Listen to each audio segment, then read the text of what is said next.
राम सेतु एक रहस्यमयी संरचना जो भारत और श्रीलंका को जोड़ती है। इसका निर्माण किसी और ने नहीं बल्कि स्वयं भगवान राम ने किया था। लेकिन आज भी कुछ राजनीतिक तर्क और विवाद इसके निर्माण को लेकर उठाए जाते हैं। कुछ लोग इसे एक प्राकृतिक संरचना मानते हैं, जबकि कुछ इसे एक मानव निर्मित अवशेष मानते हैं। फिर भी सनातन धर्म पर इसका असर नहीं पड़ता, आस्था और गहरी होती जाती है।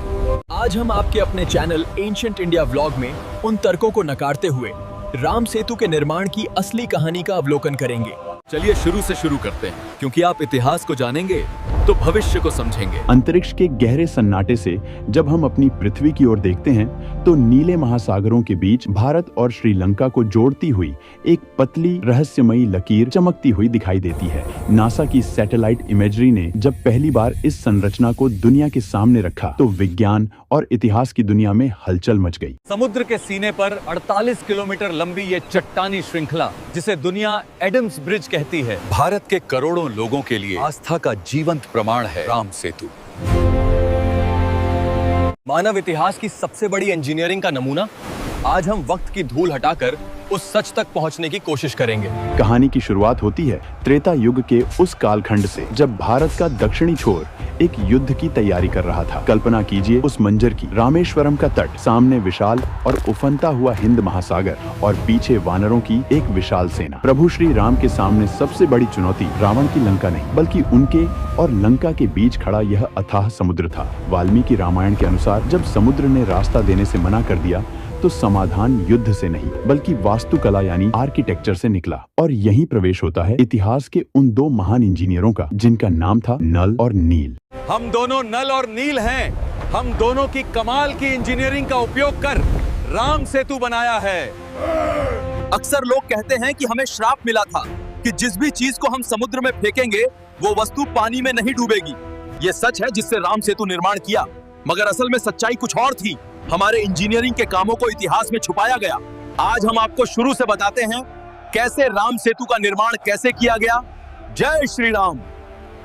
अक्सर हम राम सेतु को चमत्कार मानते हैं, लेकिन प्राचीन ग्रंथों का गहराई से अध्ययन करने पर पता चलता है कि यह निर्माण एक सुव्यवस्थित इंजीनियरिंग प्रक्रिया थी। रामायण में वर्णन आता है कि नल और नील, जो विश्वकर्मा के पुत्र माने जाते थे, उन्हें पुल बनाने की तकनीक का ज्ञान था। यह निर्माण किसी जादू से नहीं बल्कि विज्ञान से हुआ था। वानर सेना ने सबसे पहले जंगल से बड़े बड़े पेड़, साल और ताड़ के तने उखाड़े। इनका उपयोग समुद्र की रेतीली और दलदली जमीन पर एक फाउंडेशन या नींव बनाने के लिए किया गया। ठीक वैसे ही जैसे आज हम मॉडर्न पिलिंग तकनीक का इस्तेमाल करते हैं। लकड़ियों के इस ढांचे के ऊपर भारी पत्थरों को रखा गया ताकि वे समुद्र के बहाव में बह न जाएं। लेकिन सबसे बड़ा रहस्य उन पत्थरों में छिपा है जो पानी पर तैरते थे। रामेश्वरम में आज भी ऐसे पत्थर मिलते हैं जिन्हें पानी में डालने पर वो डूबते नहीं। विज्ञान की भाषा में इसे प्यूमिस स्टोन कहा जाता है। जब ज्वालामुखी फटता है और उसका लावा हवा के संपर्क में आकर ठंडा होता है तो उसके अंदर हवा के बुलबुले कैद हो जाते हैं,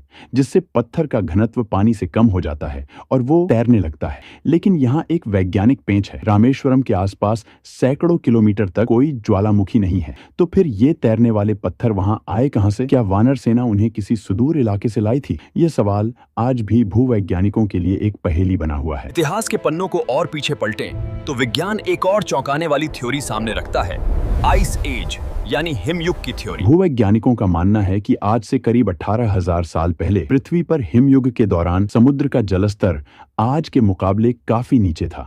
उस समय भारत और श्रीलंका के बीच एक प्राकृतिक जमीनी रास्ता मौजूद था, लेकिन जैसे जैसे बर्फ पिघली जलस्तर बढ़ा और वह रास्ता डूब गया। लेकिन विवाद तब गहराता है जब कार्बन डेटिंग की रिपोर्ट सामने आती है। कुछ शोधकर्ताओं का दावा है कि राम सेतु के पत्थरों और जिस रेत पर वे टिके हैं उनकी उम्र में फर्क है। रेत लगभग 4,000 साल पुरानी है, जबकि उसके ऊपर रखे गए पत्थर 7,000 साल पुराने। यह इस बात का संकेत है कि उन पत्थरों को वहां प्राकृतिक रूप से नहीं बनाया गया बल्कि कहीं और से लाकर एक विशेष क्रम में रखा गया था। ठीक वैसे ही जैसे रामायण में वर्णन है, सदियों तक यह सेतु भारत और श्रीलंका के बीच पैदल आने जाने का रास्ता था। आपको यह जानकर हैरानी होगी कि 15वीं शताब्दी तक के ऐतिहासिक नक्शों और डच अभिलेखों में इसे एक पैदल मार्ग के रूप में दिखाया गया था। लोग इस पर चलकर समुद्र पार करते थे, लेकिन साल 1480 में आए एक विनाशकारी चक्रवात ने इस पुल को तोड़ दिया और समुद्र का जल स्तर बढ़ने से यह पानी के नीचे चला गया। आज भी यह संरचना पानी में इतनी उथली है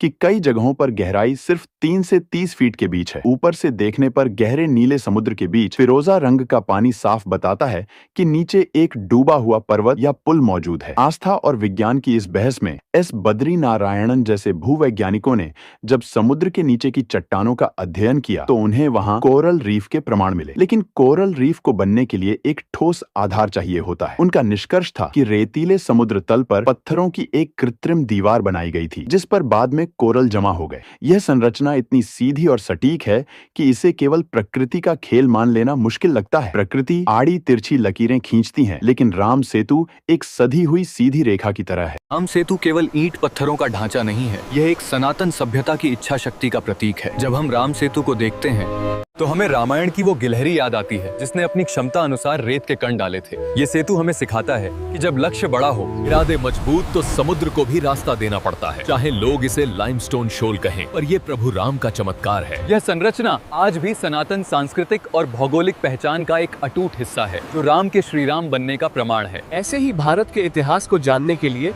वीडियो लाइक और चैनल सब्सक्राइब करें। मिलते हैं अगले वीडियो में।